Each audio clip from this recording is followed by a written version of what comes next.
സ്വർണവില കുതിച്ചുയരുകയാണ്. നമുക്ക് നിയന്ത്രിക്കാനാവില്ല. ധാരാളം പണ്ഡിതന്മാരും സാധാരണക്കാരുമായ യുവാക്കൾ മഹർ വാങ്ങാൻ നിർവാഹമില്ലാതെ വിഷമിച്ചിരിക്കുകയാണ്. ഈ സമയത്ത് മഹറിനെ പറ്റി ചിലത് പറയാമെന്ന് വെച്ചു. ആദ്യമായി പറയാനുള്ളത്, മഹർ സ്വർണത്തിൽ നിന്ന് വെള്ളിയിലേക്ക് മാറുക. എന്നാൽ പണവും കുറഞ്ഞു കിട്ടും, സുന്നത്തും ലഭിക്കും.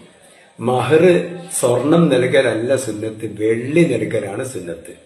പിന്നെ 10 ദിർഹമിനേക്കാൾ കുറയാതിരിക്കലും സുന്നത്താണ്, 500 ദിർഹമിനേക്കാൾ കൂടാതിരിക്കലും സുന്നത്താണ്.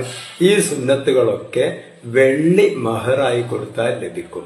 സ്വർണം മഹറായി കൊടുത്താൽ ഈ സുന്നത്തുകളൊന്നും ലഭിക്കുകയുമില്ല, പണം ധാരാളം ചെലവാവുകയും ചെയ്യും.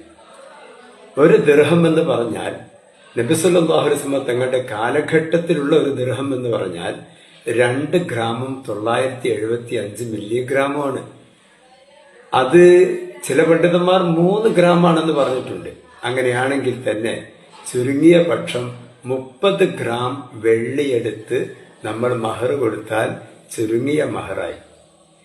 ഇനി 30 വേണ്ട, 300 ഗ്രാം എടുക്കുക. 300 ഗ്രാം, 500ന്റെ അപ്പുറം പോവും ചെയ്യരുതല്ലോ. അപ്പോ 300 ഗ്രാം എടുക്കുക അതിന്റെ മധ്യത്തില്.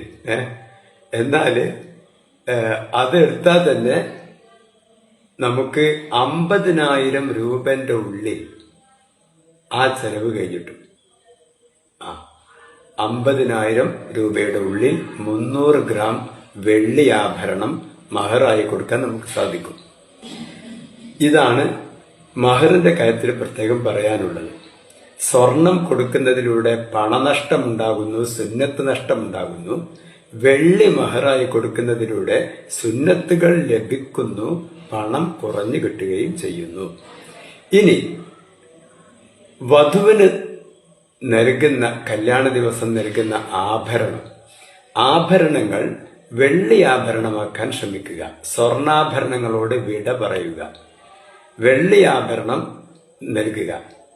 വെള്ളി ആഭരണത്തിന് നല്ല കല്ലുകൾ വെച്ചിട്ടുണ്ടെങ്കിൽ നല്ല ഭംഗിയുണ്ടാവും. തിളക്കമുള്ള കല്ലുകൾ ഫിറ്റ് ചെയ്തിട്ട് വെള്ളിയാഭരണം ഉണ്ടാക്കിയാൽ കറുത്ത പെണ്ണുങ്ങൾ ധരിച്ചാൽ നല്ല രസമാണ്, വെളുത്ത പെണ്ണുങ്ങൾ ധരിച്ചാലും നല്ല രസമാണ്. ഇനി ബ്ലാക്ക് ആൻഡ് വൈറ്റ് പെണ്ണുങ്ങൾ ഉണ്ടെങ്കിൽ അവർ ധരിച്ചാലും നല്ല ഭംഗിയുണ്ടാകും. ആഭരണങ്ങൾ സ്വർണത്തിൽ നിന്ന് ഈ വെള്ളിയിലേക്ക് മാറുക. ഇനി മഞ്ഞലോഹം തന്നെ വേണം എന്ന് വാശി പിടിക്കുന്ന വല്ലവരുണ്ടെങ്കിൽ അവർക്ക് ഗോൾഡിന്റെ ആഭരണങ്ങൾ വാങ്ങിക്കൊടുക്കുക. ആ ഗ്യാരണ്ടിന്റെ ആഭരണങ്ങൾ. അതാകുമ്പോ 6 മാസം കൂടുമ്പോ അതിങ്ങനെ പുതുക്കിക്കൊണ്ടിരിക്കുക. അത് മുക്കിയെടുക്കാന്നോ അങ്ങനെ എന്തോ പറയാനുണ്ട്. സ്വർണത്തിൽ മുക്കിയെടുക്കുക എന്താ ചെയ്യാറുണ്ട് 6 മാസം കൂടുമ്പോ. ആ പണി കൊണ്ടുപോയ ഭർത്താവ് ചെയ്തോളൂ.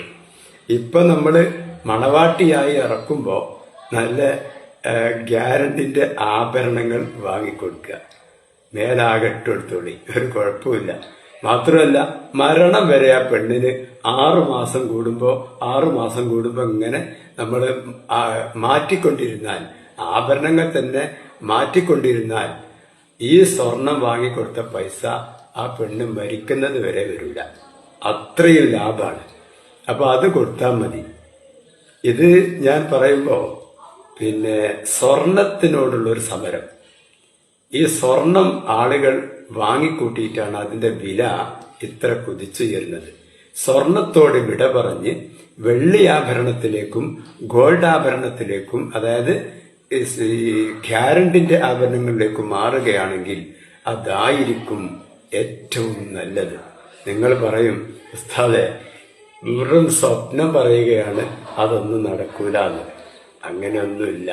അറബിയിലൊരു ചൊല്ലുണ്ട്, മൻ ജദ്ദ വജദ. പരിശ്രമിച്ചാൽ അത് വിജയിക്കുക തന്നെ ചെയ്യും.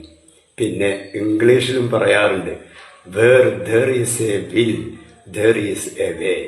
നമ്മൾ മനസ്സ് വെച്ച് ഒരു സംഗതിക്ക് ഇറങ്ങി പുറപ്പെട്ടാൽ അത് വിജയിച്ചെടുക്കാനുള്ള വഴി തുറന്നു കിട്ടും. അത് അവിടെ തന്നെ ഉണ്ട്. അതിനുള്ള വിജയിക്കാനുള്ള വഴി അവിടെ തന്നെ ഉണ്ടാകും. അതിന് വേണ്ടത് മനക്കരുത്താണ് എന്ന് പ്രത്യേകം ഇംഗ്ലീഷിലും ഒരു പഴമൊഴിയുണ്ട്. നമുക്കൊന്ന് പരീക്ഷിച്ചു നോക്കിയാലോ?